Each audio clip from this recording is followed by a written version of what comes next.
తెలుగు రాజ్యంకి స్వాగతం. నేను సత్యనారాయణ. ఇప్పుడు ఈ సెలబ్రిటీల జాతకాలు లేదంటే ఎన్నికల ప్రిడిక్షన్స్ చెప్పే జ్యోతిష్యులు చాలా మంది ఎక్కువైపోయారు. వాళ్ళకి అసలు గతంలో జాతకాలు చెప్పటము లేకపోతే జ్యోతిష్యం చెప్పటం అనేది మహా పండితులు లేదంటే అదంతా కూడా ఒక సపరేట్ గా ఒక సాంప్రదాయపరమైన పాండిత్యం ఉన్న వాళ్ళే చేసేవాళ్ళు. ఇప్పుడు ప్రతి వాళ్ళు కూడా అప్పుడు వేణుస్వామి బ్రీడ్ ఇప్పుడు రంగంలోకి వచ్చింది. ఇప్పుడు ఈ వేణుస్వామే కాకుండా చాలా మంది ఇట్లాంటి వాళ్ళు సడన్ గా టీవీల ముందుకు వస్తారు. ఈ ఎలక్షన్స్ లో టీడీపీ ఓడిపోద్ది, లేకపోతే ఎలక్షన్స్ లో వైఎస్ఆర్సీపీ ఓడిపోద్ది, లేకపోతే ఫలానా వాళ్ళు గెలుస్తారు ఏం చెప్తారు. ఇప్పుడు కొత్తగా ఈ వేణుస్వామి ట్రెండ్ ఏంటంటే ఇప్పుడు సమత నాగ చైతన్య వీళ్ళిద్దరు కూడా విడిపోతారని చెప్పేసి వాళ్ళ వెంట పడి చివరికి వాళ్ళ కాపురం గుల్చేదాకా పోయింది. తర్వాత ఇప్పుడు నిన్న మొన్న వాళ్ళు మళ్ళా నాగ చైతన్య పెళ్లి చేసుకుంటే ఆ శోభితా దుల్లిపాలని ఇప్పుడు వీళ్ళ సంసారం కూడా ఎక్కువ రోజులు నడవదు. ఆ అమ్మాయి జాతకంలో ఉన్న లోపం కారణంగా అసలు ఇంకా వాళ్ళు నిశ్చితార్థం పెట్టుకున్న రోజున ఏదో పెళ్లికి వచ్చి ఏదో పెళ్లి కూతురు వెదముండ అన్నట్టు వీళ్ళు బిహేవ్ చేస్తున్నారు. అంటే వాళ్ళకి మేనర్స్ ఉండలేదు. వాళ్ళు చెప్పే దాంట్లో యాక్యురసీ ఎంత ఉంటుందో తెలియదు. మొన్న ఎలక్షన్స్ లో వైసీపీకి ఏపీ ఎలక్షన్స్ లో వైసీపీకి 175 వస్తాయని చెప్పి ఈయన ఫుల్ అయ్యాడు. అయ్యి ఇంకా నేను జ్యోతిష్యం చెప్పను అని చెప్పాడు. మళ్ళీ ఇప్పుడు ఇంటర్ప్రిటేషన్ ఏం చెప్తున్నా అంటే నేను రాజకీయ జాతకాలు చెప్పనన్నాను కానీ ఇట్లాంటివి చెప్పను అనలేదని.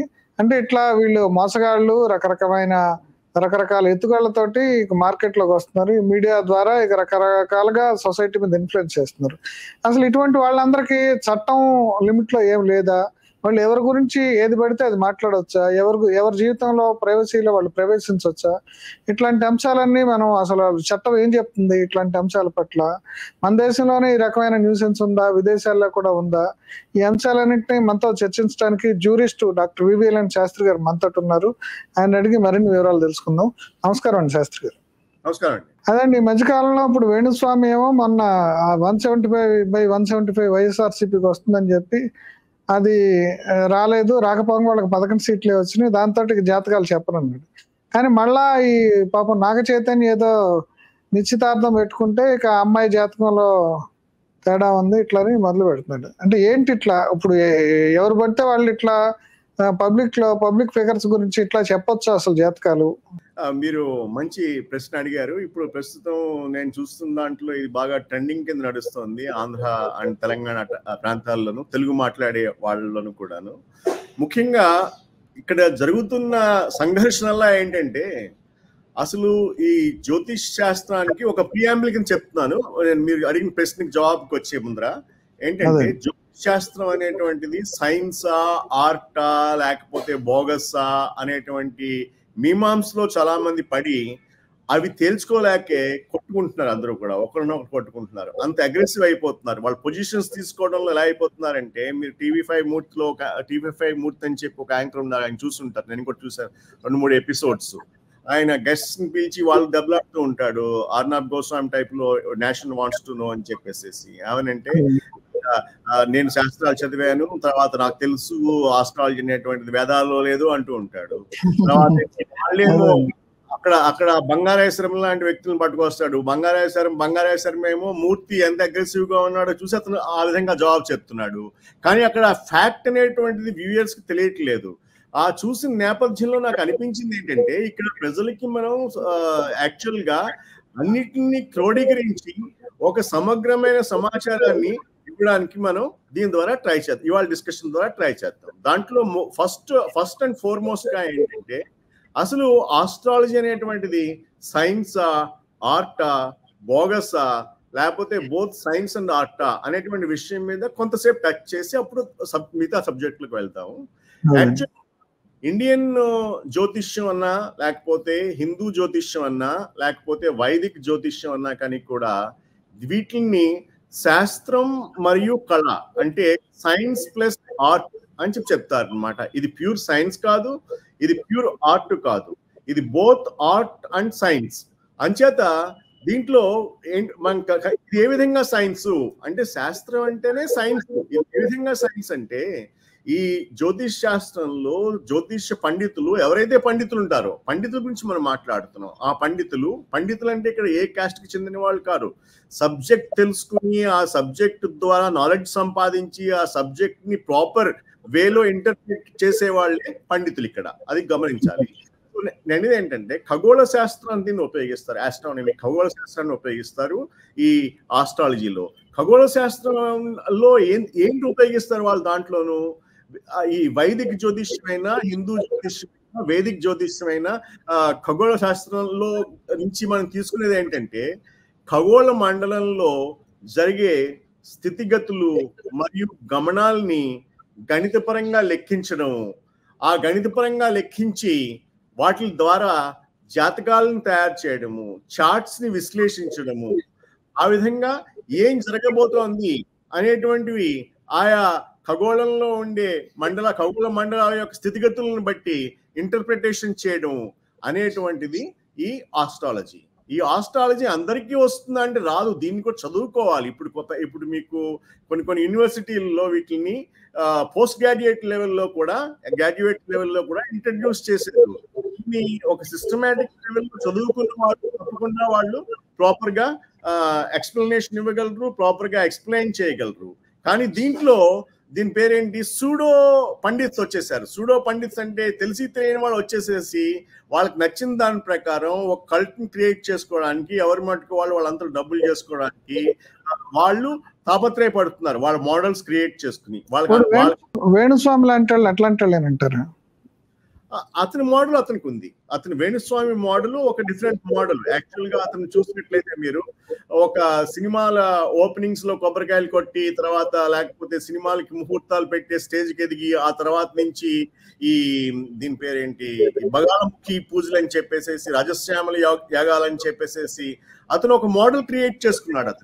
ఆ మోడల్లో కూడా అతని మోడల్ ఏంటంటే నాన్ వెజిటేరియన్ మోడల్. అతని వెజిటేరియన్ మోడల్ కాదని చెప్పి అతను గర్వంగా చెప్తూ ఉంటాడు అప్పటికప్పుడు. సో అదే విధంగా ప్రతి జ్యోతిష్యుడు కూడా తన యొక్క ఒక సెపరేట్ ఐడెంటిటీని క్రియేట్ చేసుకోవడానికి, ఆ ఐడెంటిటీకి సరిపడేట్టుగా ఆర్థిక స్వావలంబన ఉండాలి. కాబట్టి దానికి ఒక స్పెషాలిటీ క్రియేట్ చేయడానికి ట్రై చేసి వాళ్ళ యొక్క ఐడియాస్ ని జనాల మీద చొప్పిస్తున్నారు. మనం గమనించవలసింది ఏంటంటే చెప్పేవాడు వినేవాడికి లోకువ, వినేవాడికి చెప్పేవాడు లోకువ. అంటే దాని అర్థం తెలిసిందే. ఇక్కడ ఏంటంటే ఇక్కడ మానసిక రుగ్మతలతో కానీ, మనం మానసికంగా బలహీనంగా ఉన్నప్పుడు కానీ జనాలు సాధారణంగా ఈ ఆస్ట్రాలజీని ఆశ్రయిస్తూ ఉంటారు.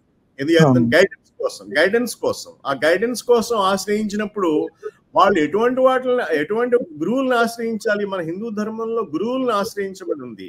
ఒక శృంగేరి శంకరాచార్యనో, కంచి శంకరాచార్యనో, లేకపోతే పూరి శంకరాచార్యనో, ఇటువంటి ద్వారకాపీఠ శంకరాచార్యనో, వీళ్ళు నిజమైన హిందూ ధర్మం యొక్క కర్తలు.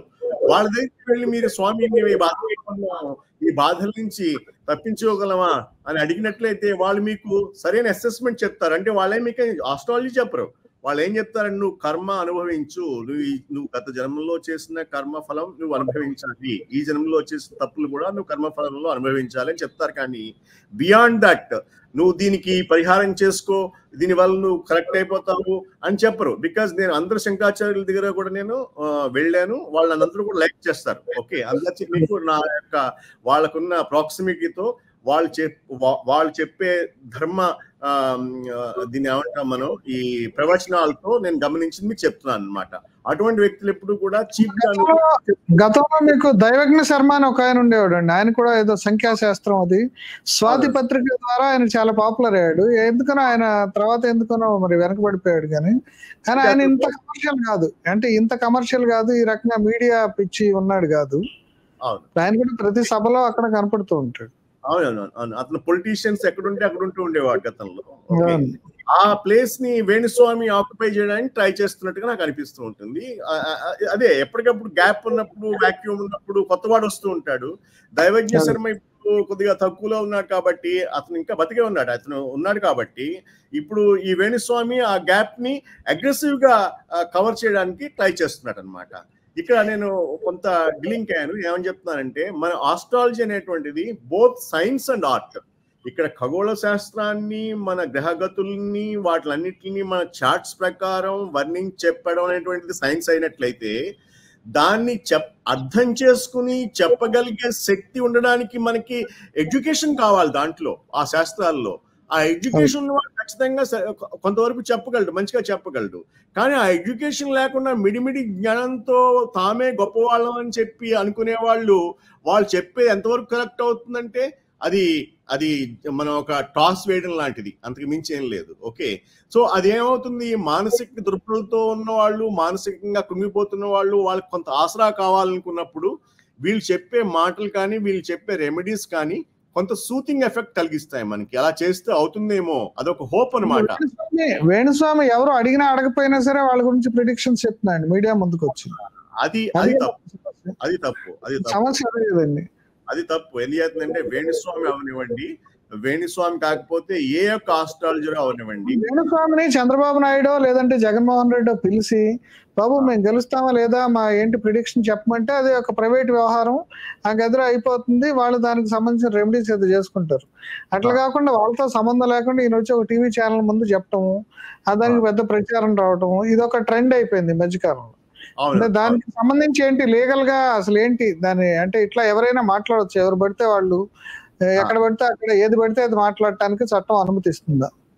అంటే మీకు ఇక్కడ కొన్ని ఎగ్జాంపుల్స్ ద్వారా చెప్తాను ఇవన్నీ కూడా మీకు. నేను దీని గురించి మనం బాగా సైంటిఫిక్ గా మాట్లాడదాం. ఎలా అంటే మనం అమెరికా నుంచి చూద్దాం, మొత్తం అంతా కూడా అమెరికా నుంచి యునైటెడ్ కింగ్డమ్ చూసి తర్వాత ఇండియాకి వద్దాము. బేసికల్ గా అమెరికాలో కూడా ఈ సెలబ్రిటీ ఆస్ట్రాలజర్స్ ఉన్నారు, యునైటెడ్ కింగ్డమ్ లో కూడా ఆస్ట్రాలజర్స్ ఉన్నారు, వాళ్ళు కూడా ఆస్ట్రాలజీ చెప్తారు. ఓకే, ఆ ఆస్ట్రాలజీలో అమెరికాలో సూజన్ మిల్లర్ అని చెప్పి వెరీ ఫేమస్ పాపులర్ ఆస్ట్రాలజర్ అనమాట. ఆమెకి పర్సనల్ గా వెబ్సైట్ ఉంది, ఆ వెబ్సైట్ ద్వారా చాలా మంది క్లయింట్స్ ఉన్నారు, మిలియన్స్ ఆఫ్ క్లయింట్స్ ఉన్నారు.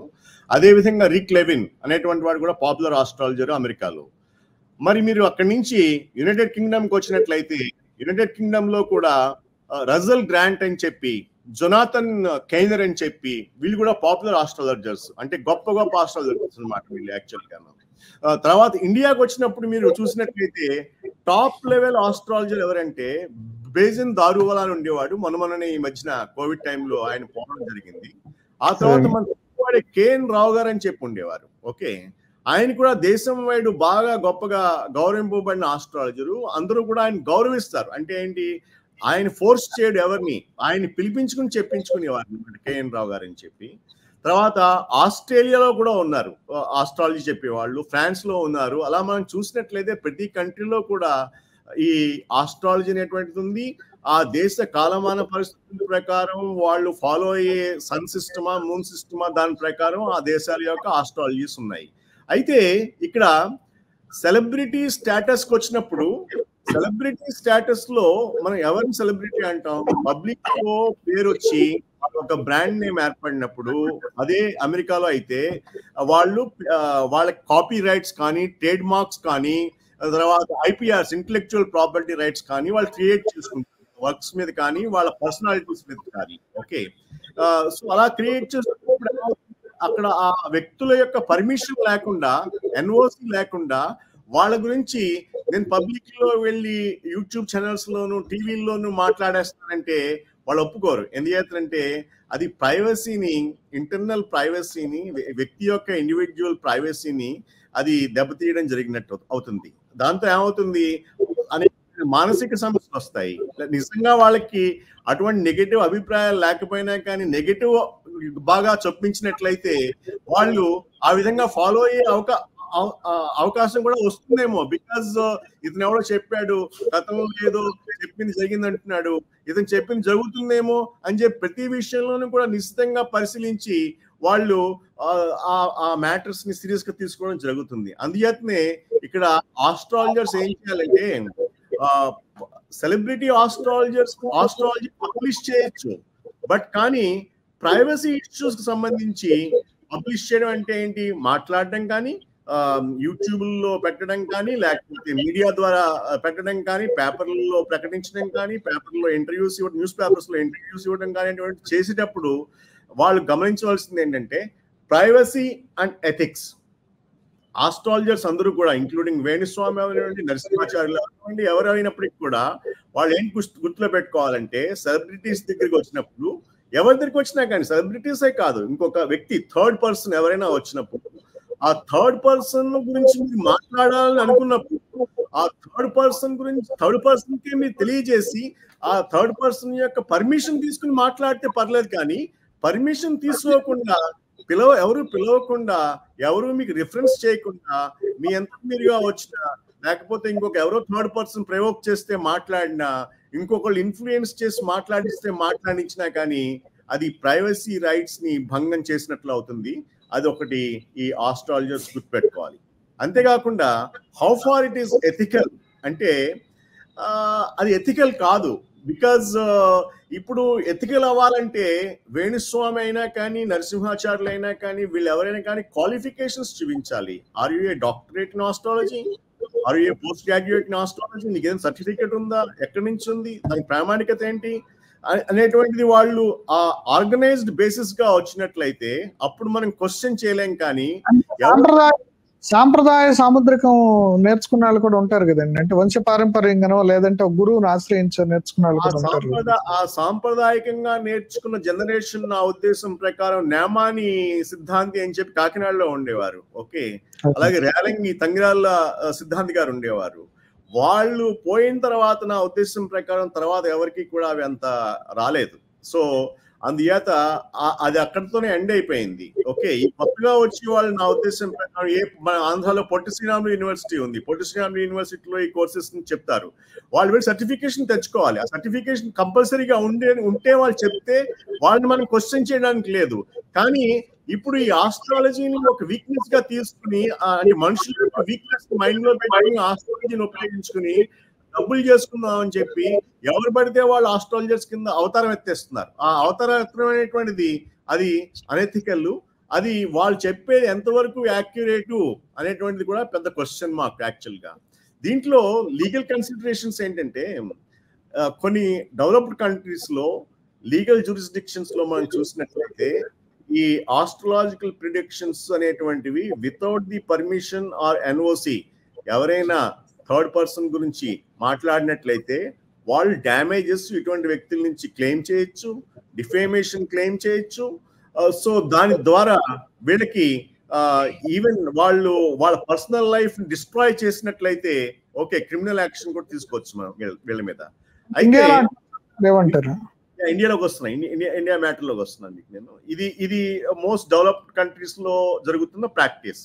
అయితే మన ఇండియా దగ్గరికి వచ్చేసరికి మనం ఏమంటాం అంటే లైక్ అమెరికా, మనకి ఫ్రీడమ్ ఆఫ్ స్పీచ్, ఆస్ట్రాలజీ కాదు, నేను ఏదో ప్రిడిక్ట్ చేసుకుంటాను, నేను ఏదో మాట్లాడతాను, నా మాట నా ఇష్టం అనేటువంటి ట్రెండ్ ఈ మధ్యకాలంలో ఎక్కువైపోయింది. ఆ విచ్చలవిడితనం, ఆ ట్రెండ్ ఎక్కువైపోవడంతో ఏమవుతుందంటే వీళ్ళు ఫ్రీడమ్ ఆఫ్ స్పీచ్ అనేటువంటి దాన్ని ఇతరుల యొక్క ప్రైవసీ రైట్స్ లో మనం చొప్పించుకుని వెళ్ళకూడదు, అలా వెళ్తే అది ఫ్రీడమ్ ఆఫ్ స్పీచ్ కాదు అనేటువంటి విజ్ఞత లేకో తెలియకో నాకేంటంటే పబ్లిక్ ఫన్ కోసం చూస్తున్నారని చెప్పో వీళ్ళు ఎక్కువగా ఈ సెలబ్రిటీ ఆస్ట్రాలజీ చెప్పడం జరుగుతుంది.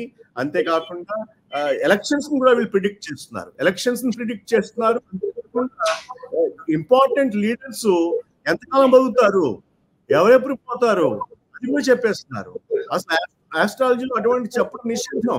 శాస్త్రం ప్రకారం అలాగా ఎవడు పోతాడు, చెడు జరుగుతుంటే చెడుని నివారించడానికి ఏదైనా మార్గం చెప్పాలి, కానీ ఈ చెడు జరగబోతోంది అనేటువంటిది ఏ గొప్ప పండితుడు కానీ, ఏ గొప్ప వ్యక్తి కానీ, ఏ గొప్ప నాలెడ్జ్ ఉన్న ఆస్ట్రాలజర్ కానీ చెప్పడు యాక్చువల్ గా. ఓకే, అతను నివారణ చెప్తాడు, కానీ వ్యక్తికి వెళ్ళి నువ్వు పోతావు, నువ్వు కానీ ఈ పూజ చేయించుకో, నువ్వు బతుకుతావు అని ఎవడు చెప్పడు. ఉదాహరణకి డాక్టర్ కూడా ఎథిక్స్ ఉంటాయి. మన మెడికల్ డాక్టర్స్ కూడా ఏంటంటే ఒక హార్ట్ అటాక్ ఫేస్ చేసిన వ్యక్తి హాస్పిటలైజ్ అయినప్పటికీ కూడా, అతను పోతాడని చెప్పి అతను తెలిసినప్పటికీ కూడా వాళ్ళకి చెప్పే హక్కు లేదు ఏమని ఇతను పోతాడని చెప్పి. వాళ్ళు లాస్ట్ మినిట్ దాకా కూడా వాళ్ళు చేయవలసిన పనులన్నీ చేయాలి. లాస్ట్ మినిట్ వరకు కూడా ఫ్యామిలీ మెంబర్స్ అందరికీ కూడా హోప్ ఇస్తూనే ఉండాలి. అంతేకాని నేను డాక్టర్, నాకు తెలిసిపోయింది ఇతని దగ్గర క్లాట్స్ ఎక్కువగా ఉన్నాయి, రిపోర్ట్ చూసి తెలుస్తుంది క్లాట్స్ ఎక్కువగా ఉన్నాయి, పోతాడు అని చెప్పేస్తే ఇంకా మీకు అక్కడ అప్పటికే వాళ్ళు మానసికంగా దీని పేరేంటి కోలుకోలేని స్థితిలో ఆ పోయిన వాళ్ళు పక్కన పెట్టండి, ఈవెన్ అక్కడ చుట్టుపక్కల ఉన్న వాళ్ళు కూడా రుగ్మతలకి గురయ్యే అవకాశం ఉంది. తర్వాత మన దేశంలో పబ్లిక్ పర్సెప్షన్ ఏంటంటే ఆస్ట్రాలజీని డెవలప్డ్ కంట్రీస్ తో పాటు మన ఇండియాలో కూడా కొంతమంది ఫన్ గా చూస్తారు. ఫన్ గా చూడడం అంటే ఏంటంటే, ఓకే మనకి నమ్మకం లేకపోయినా ఒకసారి చదువుదాంలే, ఇండియన్ ఎక్స్ప్రెస్ లోకి వెళ్ళి పీటర్ విడాల్ ఏం రాశాడు ఈ వారం మన కోసం మన గురించి, టైమ్ ఇండియాలోకి వెళ్ళి ఈ వారం మన గురించి ఏం రాశారు, లేకపోతే తెలుగు పేపర్ లో ఏం రాశారు, అదో ఫన్ కోసం చదువుతాం మనం. అవి జరుగుతాయా? జరగవు, కానీ అది మనకి ఫన్ అన్నమాట. ఒకసారి ఈనాడు పేపర్ లో చాలా కాలం ఉండేది కాదండి, చివరికి ఆయన మార్కెట్ ని దృష్టిలో పెట్టుకుని ఆయన కూడా అప్పుడు ఆయన కొంచెం హేతువాది కాబట్టి రామోజీరావు గారు ఆయన కూడా ఇంట్రడ్యూస్ చేయక తప్పని పరిస్థితి ఏర్పడింది మార్కెట్ ని దృష్టిలో పెట్టుకుని. చదివి పాఠకులు మాత్రమే ఇప్పుతారు ఏ పేపర్ ఇది ఆయన మార్కెట్ కాపాడుకోవాలి కదా. సో వాట్ ఐఎమ్ సేయింగ్ అది కవర్ చేయవలసి వస్తుంది అనమాట. సో అది ఫన్ కోసం, సెన్సేషన్ కోసం చదువుతారు, కానీ దాన్నే ఫ్యాక్ట్ గా తీసుకోవాల్సిన అవసరం కూడా లేదు.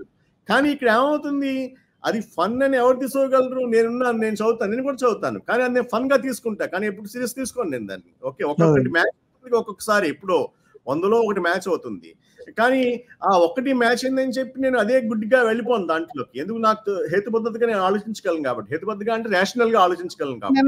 నిన్న వేణుస్వామికి ఈ మంచు విష్ణు వాళ్ళ సినిమా సంఘం తరఫున, సినిమా తారల దీని తరఫున వార్నింగ్ ఇచ్చాడు, కేసు పెడతామని చెప్పేసి. అట్లా కేసు పెట్టే అవకాశం ఉందా? అంటే ఇక్కడ మంచు విష్ణు కేసు పెట్టగలరా అంటే, మంచు విష్ణు మా తరపు నుంచి అధ్యక్షుడు కాబట్టి మా తరపు నుంచి పెడతానని చెప్పాడేమో. ఓకే, బికాజ్ వాళ్ళ మా సంఘంలో మెంబర్స్ అయి ఉండొచ్చు. ఓకే, అలా కూడా వెళ్ళచ్చు, లీగల్ గా ట్రిగర్ చేయొచ్చు. అయితే మన ఇండియాలో బేసికల్ గా ఏంటంటే రెమెడీ దీనికి, ఐ జస్ట్ టెల్ యూ, మన దగ్గర ఏంటంటే మెయిన్ గా మన ఇండియాలో ఏంటంటే ముఖ్యంగా ఎలక్షన్ ప్రిడిక్షన్స్ చేసేవాళ్ళు వాళ్ళు డిస్క్లోజర్స్ ఇవ్వాలి. సెకండ్ థింగ్ ఏంటంటే ఎలక్షన్ ప్రిడిక్షన్ చేసే వాళ్ళకి జ్యూరిస్డిక్షన్ వచ్చి ఎలక్షన్ కమిషన్. ఓకే, ఆ ఎలక్షన్ కమిషన్ కింద వాళ్ళ మీద కంప్లైంట్స్ ఇవ్వాల్సి ఉంటుంది. అలా ఇచ్చినప్పుడు ఎలక్షన్ కమిషన్ వాళ్ళ యొక్క వర్షన్స్ ని బ్యాన్ చేయమని అనేటువంటి అవకాశం కూడా ఉంది. సో ఇక్కడ తెలుసుకోవాల్సింది ఏంటంటే ప్రాపర్ జ్యూరిస్డిక్షన్ తెలుసుకుని ప్రాపర్ జ్యూరిస్డిక్షన్ లో ఆ లిటిగేషన్ ట్రిగర్ చేయవలసిన అవసరం ఉంది.